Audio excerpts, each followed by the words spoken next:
President Donald Trump says he's going to tell European leaders at the World Economic Forum in Davos this week that the United States has to have Greenland. He says it's, quote, imperative for national and world security. We have to have it. They have to have this done. They can protect it. Denmark, they're wonderful people. And I know the leaders are very good people, but they don't even go there. The relationship between Europe and the US is on a precipice. Even if this Greenland thing went no further, what happens when trust between allies is broken? From the BBC, I'm Tristan Redman in London. And today on The Global Story, have the last few days done irreparable damage to the transatlantic relationship?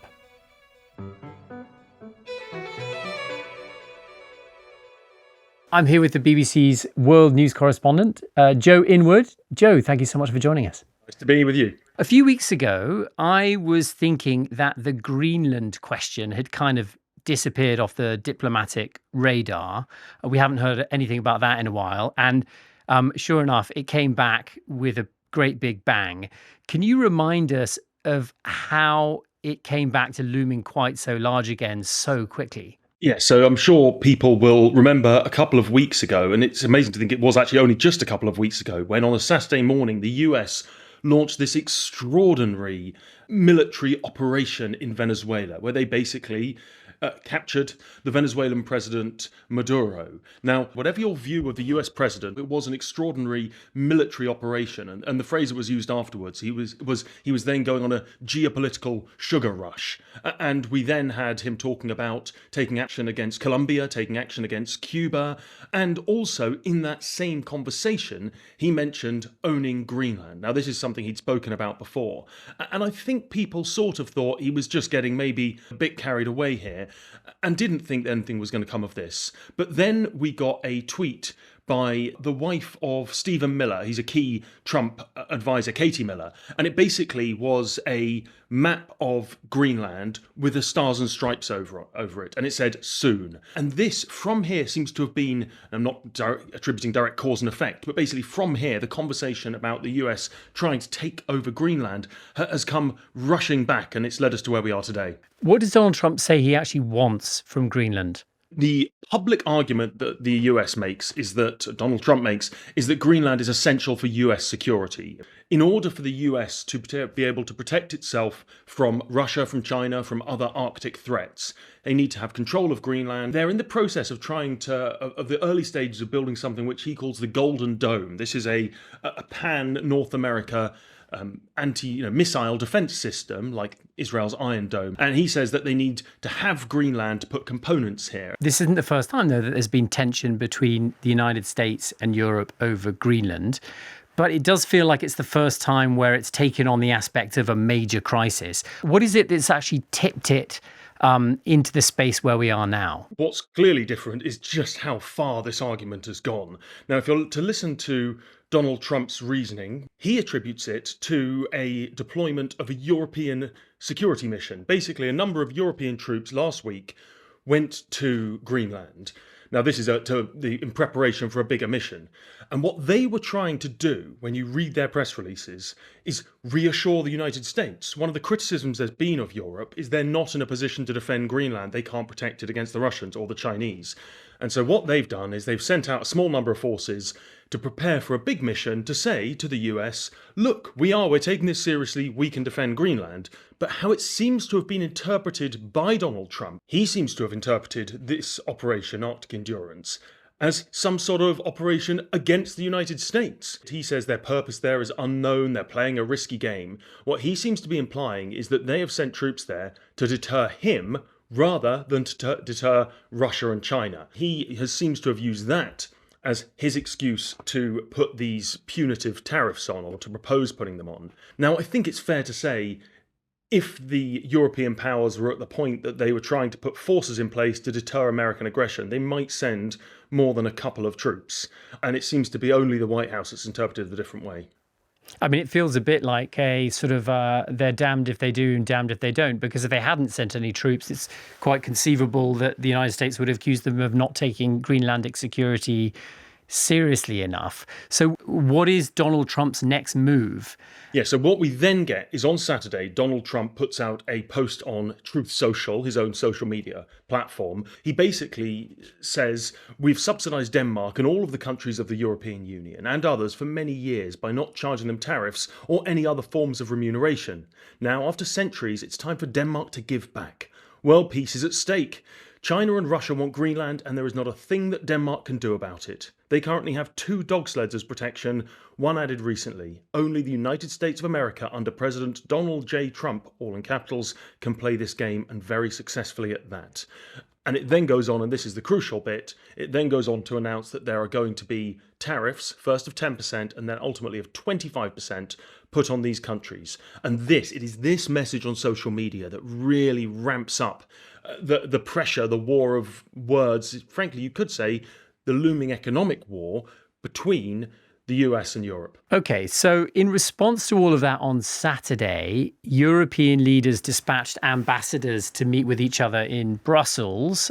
There was a very interesting piece published by Politico on Monday morning, which talked about how European leaders, including Giorgia Meloni of Italy, Alexander Stubb of Finland, Macron in France, Merz in Germany, Zelensky, and the European Commission President Ursula von der Leyen. We don't know if it's a WhatsApp group or a Signal group, which they use to coordinate their response when Donald Trump does something unexpected. Reportedly, they call it the Washington Group. How would you describe the differing approaches that the leaders in that group are taking? Just to remind people, they're called the Washington Group because this is the group of leaders that went to Washington shortly with President Zelensky to try and sort of, negotiate on, stand behind him as he went for a meeting with Donald Trump, following on from his disastrous one in February, which we all remember. So that's where the name the Washington Group comes from. And I think it's fair to remember and reflect on the fact that this is an astonishingly difficult diplomatic tightrope they are all walking. I mentioned before, Keir Starmer has taken very much the kind of be a Trump whisperer approach to try and get him on side. We've had the letter to from King Charles to invite him for a state banquet. Macron has also seemingly had a good relationship with him in the past. Meloni, who is a far more of a kind of ideological bedfellow, they have reportedly a very good relationship. In terms of how they've reacted since this has happened, since the Greenland crisis has kind of come up, I think it's fair to say that it's the Danish have taken, in some ways, the strongest line, understandably, or maybe not surprisingly. Then you've got Macron maybe in the middle. It's reported that he is one of the leaders who's trying to advocate basically retaliatory tariffs. The EU using its very significant economic negotiating muscle to try and put pressure back on the United States. There's something they call it the EU's trade bazooka.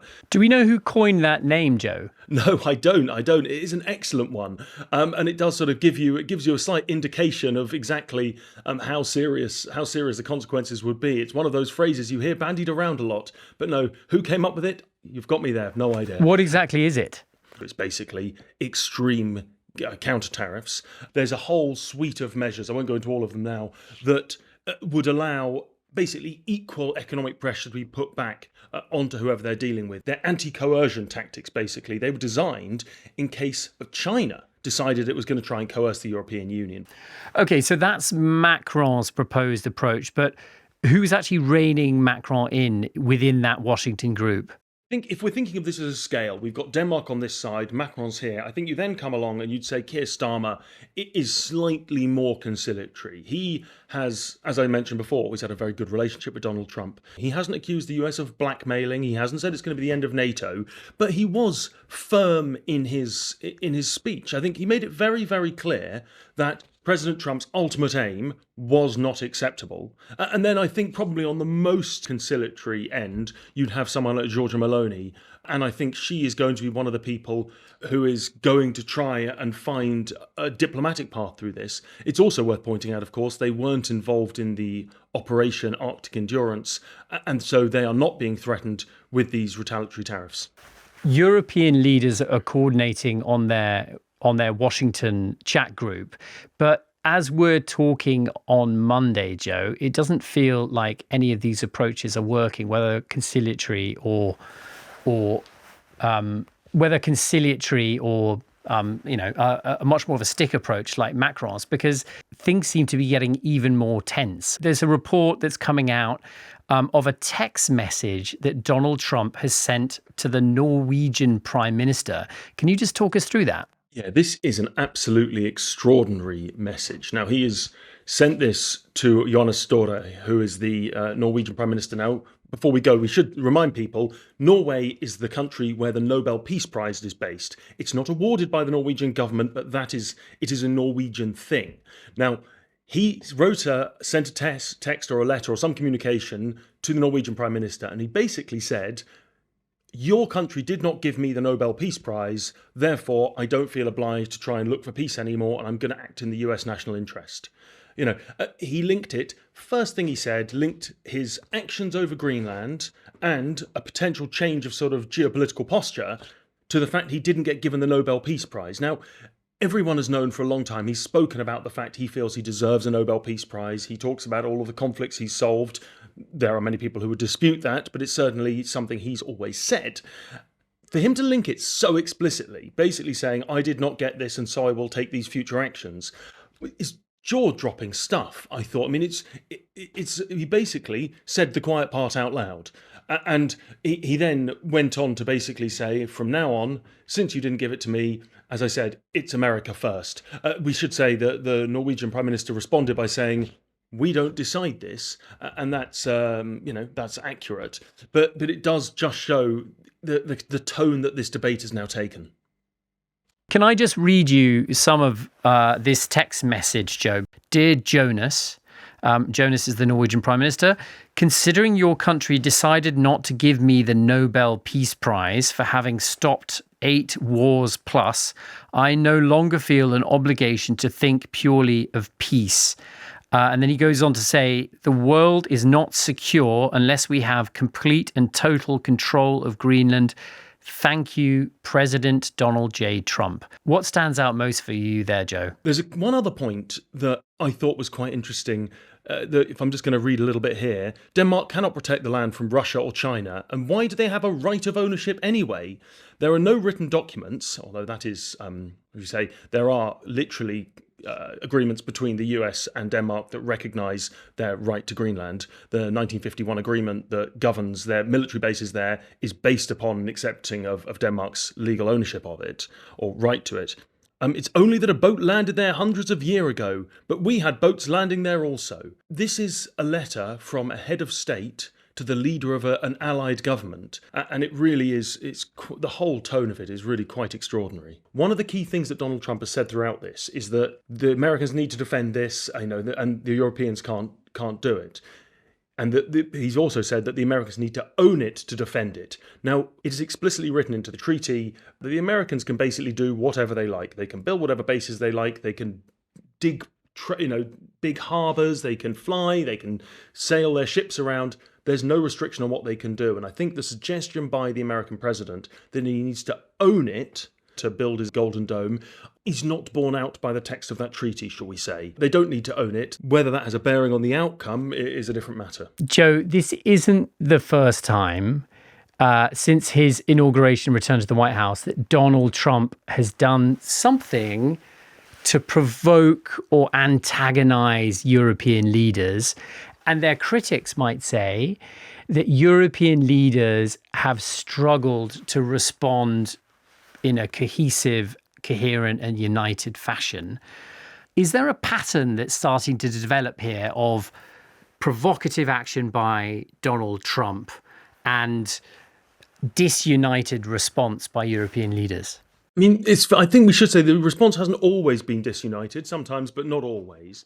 I think what we've seen over the last year is European leaders trying to just maybe persuade themselves, maybe just trying to, persuade their population that the relationship between the US and Europe, as we've always known it, is still the same. There's superficial differences, there's presentational differences, but fundamentally doing everything they can to keep the transatlantic alliance in place.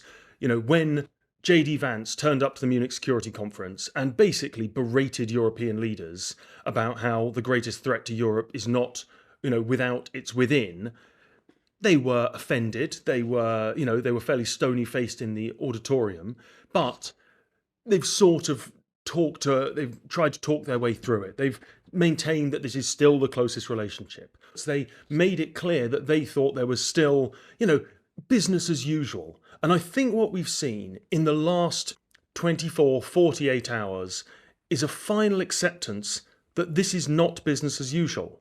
I mean, maybe there are some that are still hoping it can be, and maybe they still think that the relationship can go back to some sort of normality. But I think there's probably an increasing number of people that think this US administration is not the same as the administrations that have previously been at the heart of the transatlantic alliance.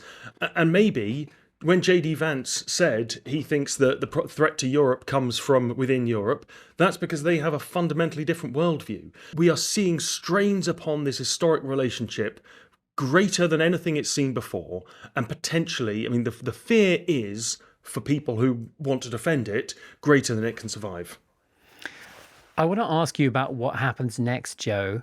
If you take two possible responses to Donald Trump, and say the harshest response is that being proposed by Emmanuel Macron, this so-called bazooka of trade tariffs and trade restrictions. And on the other hand, maybe the most conciliatory approach might be, say, Giorgia Meloni's. She's well known to be close to Donald Trump. What's the worst and best case scenario of how each of those could play out? If you get a complete breakdown, essentially an escalating trade war, that could be economically disastrous for Europe, but very, very significant for the Americans as well. I think it's important in all these conversations to remind ourselves the EU and Europe is a huge economy. It's not as big as the United States, but it is very, very, very significant. They are significant military powers. There are nuclear armed states there. It's often presented like the Europeans are helpless in this, but the Europeans do have agency here. And if they decide to use it, well, you could see an escalating trade war, and who knows where that could lead. It is worth pointing out that the phrase, and I'm sure some people won't like this, but the phrase that was used in America is TACO, Trump always chickens out. The suggestion was that Donald Trump basically played hardball and then backed down. And we saw, not exactly that, but we certainly saw that the looming trade war with China didn't go as far as it could. So all of this is speculation, but you could imagine a situation where the EU decides to play hardball, to escalate a trade war, and then you get some sort of backing down. Or you could see a breakdown in the transatlantic relationship. Those are distinct possibilities. What about the Meloni approach, which might be more conciliatory? For example, does Donald Trump maybe have a point that the European Union and NATO are unable to do enough to protect Greenland from threats? Even Europe would agree that they basically let their guard down. They relied upon, and they got complacent, relying upon the American security umbrella. They are trying, I think by 2030 is their deadline, they are trying to rectify that. There's huge militarization or military build-up in Germany and Poland. The UK has increased its defence budget. So the Europeans are saying they will step up. I think we need to remind ourselves that at the heart of this discussion around Greenland, there is basically two mutually exclusive positions. The Americans say, we would like it. The Europeans say, you cannot have it. It's quite hard to see how a conciliatory approach finds a middle ground there. Of course, you can have more diplomatic language. But if Donald Trump says, we would like this territory and that is our red line, and the Europeans say, you cannot have this territory, that is our red line, well, where is the conciliatory position? The US Treasury Secretary on Sunday spoke out about the Greenland issue, and he linked it directly to the question of Ukrainian security. Is there a possibility here that where this all ends up is a kind of grand negotiation where a resolution for Greenland is wrapped up with the question of a resolution for Ukraine, and that's how this is all sorted out?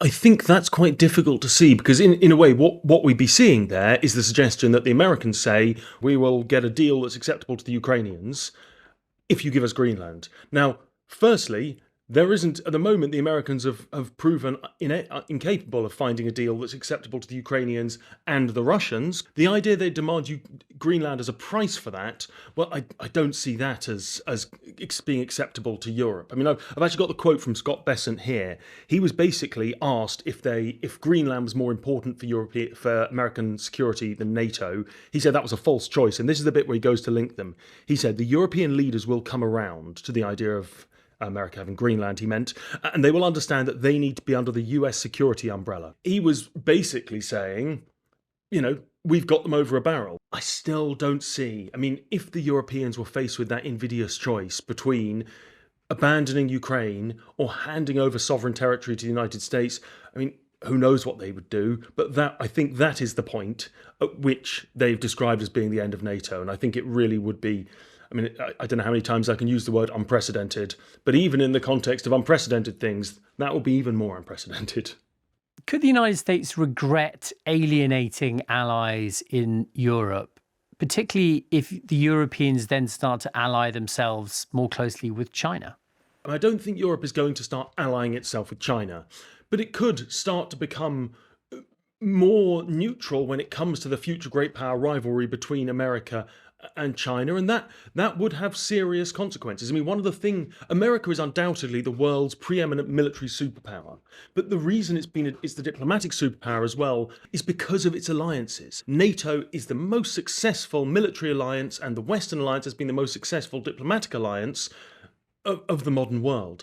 I think if we pretend that there is not a cost to America of the fracturing or disintegration of this relationship, then, that is not accurate. There would be a huge cost to Europe as well. It's a path of, if not mutual destruction, it's a path of serious mutual damage if the alliance continues to fracture as it is and goes on to break. Joe, thank you so much. My pleasure. Thanks for having me.